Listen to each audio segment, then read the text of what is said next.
سلسلة دروس التوبة، لأن مبدئيا التوبة ليست على ذلك الفهم القليل الضئيل الذي في محصلة أفكار كثير وعقول كثير من الناس، وإنما التوبة هذه أولها أنها اسم من أسماء الله سبحانه وتعالى التواب.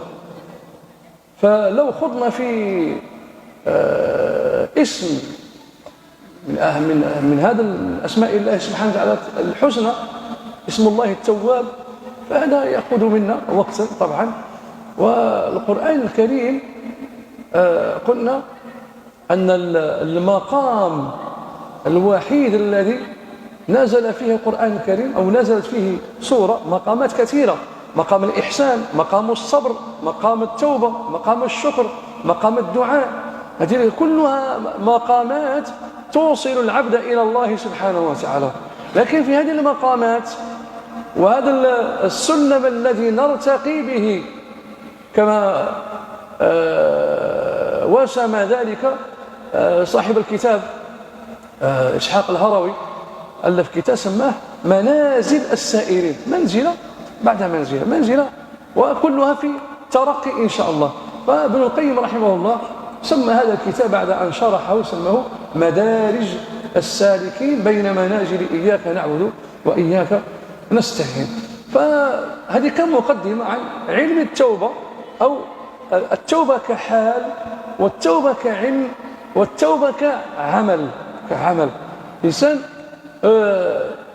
بقدر ما يصرف عن هذه المفاهيم، والصوارف كثيرة، قد يكون من نفس الإنسان، قد يكون إبليس، قد يكون عدم التوفيق، لأن عدم التوفيق هو بحد ذاته عقوبة من الله، أن يشغلك الله سبحانه وتعالى، يكثر عليك الشواغل في حياتك، يكثر عليك الشواغل في حياتك. يجيك في واحد الوقت يدي لك وقتك، هذاك وأثمن ما في الإنسان هو وقته، أثمن ما في الإنسان هو وقته. يسلط عليك ربي واحد يدي لك وقتك، ما فاش يروح هذا الوقت، يروح الساعات الطوال، ساعة، نص ساعة، 10 دقائق، 10 دقائق ثمينة هذه، تروح الإنسان يكون يقرأ فيها حزب من القرآن الكريم، فيسلط عليك الله سبحانه وتعالى الشواغل والصوارف عقوبة. وإلا فإن الله سبحانه وتعالى قال: فإذا فرغت فانصب وإلى ربك فارغب. إذن هذه المجالس الخير، المجالس التي نعمرها بذكر الله، والتي سبب نشأة بيوت الله سبحانه وتعالى ليس إلا لهذا. الرسول صلى الله عليه وسلم قال: إذا مررتم بروضة من رياض الجنة فارتعوا. قالوا: وما رياض الجنة يا رسول الله؟ وهذو الصوالح، هذو الأشياء تاع ربي سبحانه وتعالى، هذو تمن يلزمها الصبر، بل جاء في صريح القرآن الكريم: واصبر نفسك مع الذين يدعون ربهم بالغداة والعشي يريدون وجهه، وإلا فإن هذه النفس تحب الكسل، والكسول لم يوعد بشيء، تحب الدعة، تحب اللعب، تحب اللهو، وهكذا. ولا يمكن تحصيل شيء مع ما ذكرنا، اللعب واللهو. إنسان يقتطع من وقته ما يجعله قربة لله سبحانه وتعالى، والإنسان دائما عليه أن انقطع لله، ليكن انقطاعك لله سبحانه وتعالى. رب المشرق والمغرب لا إله إلا هو، تبتل إليه تبتيلا. رب المشرق والمغرب، تبتل إليه تبتيلا. أحد أوجه تفسير هذه الآية أي انقطع عن الخلق، انقطع عن المخلوقات، وليكن وجهتك وقبلتك وبوصلتك هو الله سبحانه وتعالى، من خلال الصلاة، من خلال قراءة القرآن، ومن خلال هذه المجالس التي الفضل فيها الاجتماع كما قلنا، لا مجرد الاستماع، مش غير الاستماع، والاستماع مأجورين عليه، لكن الفضل فيها هو الاجتماع. سر حياة البيضة هو الجناح، سر حياة باش هذيك البيضة يعني تفقس وتعطينا من جنس من كانت فوقها، وهذاك الحضن. ونحن نحاول بقدر ما أن تحضننا ملائكة الرحمن سبحانه وتعالى. حفتهم الملائكة، نزلت عليهم السكينة، غشيتهم الرحمة، وذكرهم الله في من عنده. فالمحروم من حرم كل هذا. يقول ابن سيرين، ونحن بصدد الحديث عن هذه المجالس، نفعها، بركتها، ثوابها، كل ذلك، العلماء زادونا واحد الأمور تحدث في مثل هذه المجالس، مجالس التي تلين القلوب بالقرآن وبذكر سير الصالحين، بذكر سير الصالحين. عند ذكر الصالحين تتنزل الرحمة. يقول ابن سيرين رحمه الله، محمد بن سيرين من العائلة المعروفة بطلب العلم وطلبهم حديث رسول الله صلى الله عليه وسلم. يقول ابن سيرين: دخلت المسجد والأسود بن سريع يقص بمعنى يعظ، مقصوص القصص لعلهم يتفكرون. القاص في الحديث لما تسمع القاص، ولا عند كلام الصالحين، ولا في كتب الفقهاء، ولا تسمع قاص. القاص هو الذي يعظ الناس والواعظ. هذا كان قليل في المجتمع الذي كان فيه العلم ألقى بجيرانه وأطنابه. علم الناس، مش تلقى العلم. واحد القصة باش تعرفوا بها المستوى تاع الناس كيف كانوا عايشين، هذه نذكرها ولكن للتذكير فقط. يذكرها أبو الفضل المراغي المفسر، قال لما خرج من مراغة ولا من بلاده ولا لست أدري، المهم هو جاي خارج في قافلة متوجهة إلى وجهة معينة رايحين، هم على أهبة الانطلاق الإقلاع اسمع زوج كما قال هو فاميين. الفاميين هما الكواشين اللي يخدموا الخبز، نقولوا كواش، نقولوا خباز، نقولوا يعجنوا الخبز وغدوة صباح يبيعه. فاسمع واحد يقول الاخر: والله لقد أنفت من حديث العالم أمس إذ قال بجواز الاستثناء ولو بعد سنة. قال الآخر قال العالم، قال لك متأكد؟ قال هذه المسألة تاع جواز الاستثناء ولو بعد سنة. الاستثناء هذا العلماء يتكلموا فيه. الاستثناء هو الذي هو كحل للخروج من تبعات القسم والكفارة. واحد يقول والله لن أكلم فلانا، هذا فيه نهي، كيف تتكلم فلان؟ هذه تفت عليه يقول لك السلام عليكم، تقول طب عليه السلام. والله لن أدخل بيت فلان، والله لن أركب سيارة فلان، والله حديثي معك حرام.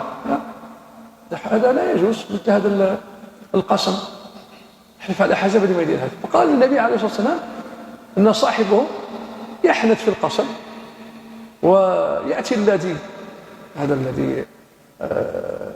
عزم أنه لا يأتيه، ثم يكفر بكفارة إطعام 10 مساكين أو كسوتهم أو تحرير رقبة، فمن لم يجد فصيام 3 أيام. لكن للخروج من هذا المخالفة يقرن القسم بالاستثناء، ما تخلص. يقول أقسم بالله ما يجي نهضر معك إلا أن يشاء الله، أقسم بالله لن آكل طعامك إلا أن يشاء الله، أقسم بالله ما نجي ندخل الحانوت الفلاني إلا أن يشاء الله. ومن بعد يوري لك العقل هذاك الفوضى اللي كانت والغاز هذاك اللي كانت في راسك ترصى شويه ترصى، هي بعد تروح، لا بأس ولا كفارة عليك، لأنك قرنت القسم بالاستثناء إلا أن يشاء الله. لكن العلماء اشترطوا شروطا، قالوا لازم ووجب حتى تخرج من الضيق إلى الساعة أن يكون القسم قرين الاستثناء في نفس المجلس. مش تقول والله لن أكلمك ولن أشتري عنك سلعتك وكذا، بعد يومين ولا يقول إلا أن يشاء الله، لأن جاءت فتوى بجواز الاستثناء، وهذه فتوى شاذة. جاءت فتوى بجواز الاستثناء ولو بعد سنة. فهذه أثارت حفيظة العلماء وناقشوا فيها. فالمراغي أبو الفضل رحمه الله قال: فعجبت لمدينة ولا قرية عامة أهلها مستوى التحمل العلمي طالع، النيفو تاع العلم تاعهم طالع. قال: أتركها هذه القرية هذه وأذهب إلى غيرها، والله لا أبقى إلا هنا. وفيها ألف كتابه تفسير المراغي. إذن يقول ابن سيرين: دخلت المسجد والأسود بن سريع يقص. وقلنا القص هو الوعظ لا يقص إلا إمام أو مأمور أو مختال. حتى الوعظ عنده يسمى ب عنده واحد الاسم غادي يكون تلقاه في الكتب، واحد المصطلح انت تحسبه داخل في الكونطابيليتي ولا في الاخر. كيسموه الوعظ. وبعض الناس وتذكيرهم عنده مصطلح فقهي خاص به يسمى أول من أنشأه شكون هو؟ عمر بن الخطاب. دار في الأسواق.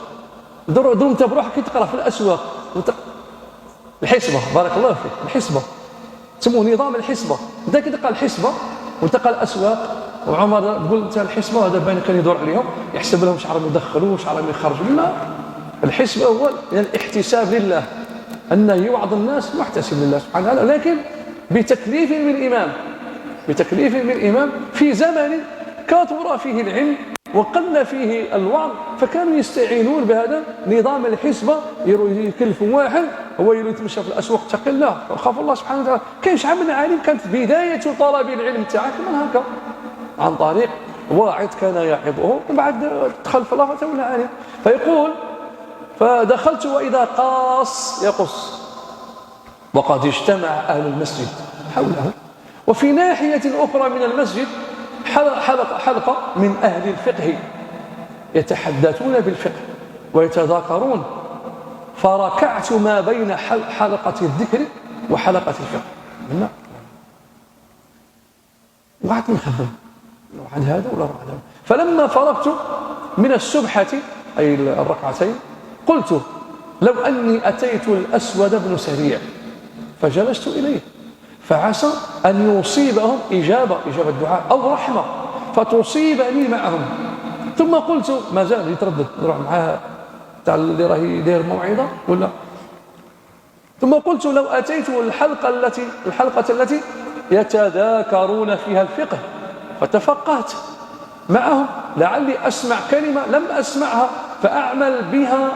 قال: فلم أزل أحدث نفسي بذلك وأشاورها حتى جاوزتهم، فلم أجلس إلى واحد لا من هؤلاء ولا مع هؤلاء فانصرفت. يقول محمد بن سيرين رحمه الله: فأتاني آت في المنام فقال: أنت الذي وقفت بين الحلقتين؟